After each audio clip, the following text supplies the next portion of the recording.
서울시 공무원 간첩 조작 사건의 피해자인 유우성 씨와 그 가족에게 국가가 피해를 배상해야 한다는 1심 법원의 판단이 나왔습니다.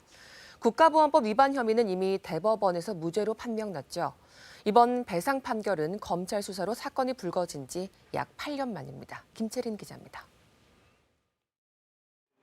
서울시 공무원 간첩 조작 사건과 관련해 법원이 피해자들에 대한 국가의 손해배상 책임을 인정했습니다. 서울중앙지법 민사합의 31부는 피해자 유우성 씨와 아버지, 여동생이 국가를 상대로 낸 손해배상 청구 소송에서 원고 일부 승소 판결했습니다. 재판부는 유 씨 등이 청구한 위자료 4억 8천만 원 가운데 국가가 2억 3천만 원을 지급하라고 밝혔습니다.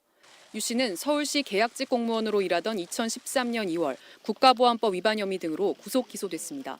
당시 검찰은 북한 화교 출신인 유 씨가 탈북민으로 한국에 위장 침투해 탈북민 200여 명의 신원 정보를 여동생을 통해 북한 정보기관에 넘겼다고 발표했습니다.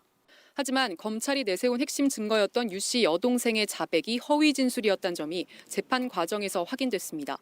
유 씨의 여동생은 입국 직후인 2012년 11월부터 국정원 합동신문센터 독방에서 반년 가까이 지내며 조사관들의 회유와 협박 속에 오빠가 간첩이라는 허위 진술을 한 것으로 드러났습니다. 검찰이 항소심 재판 과정 중 증거로 낸 유 씨의 중국, 북한 출입경 기록도 국정원 대공수사국이 조작한 것으로 밝혀졌습니다. 결국 유 씨는 1심과 항소심에 이어 2015년 대법원에서도 국가보안법 위반 혐의에 대해 무죄 판결을 받았습니다. 오늘 배상 판결에 대해 유 씨는 피해 배상보다 재발 방지가 더 중요하다며 간첩 조작 사건으로 누군가가 피해를 보는 일이 다시는 없길 바란다고 밝혔습니다. KBS 뉴스 김채린입니다.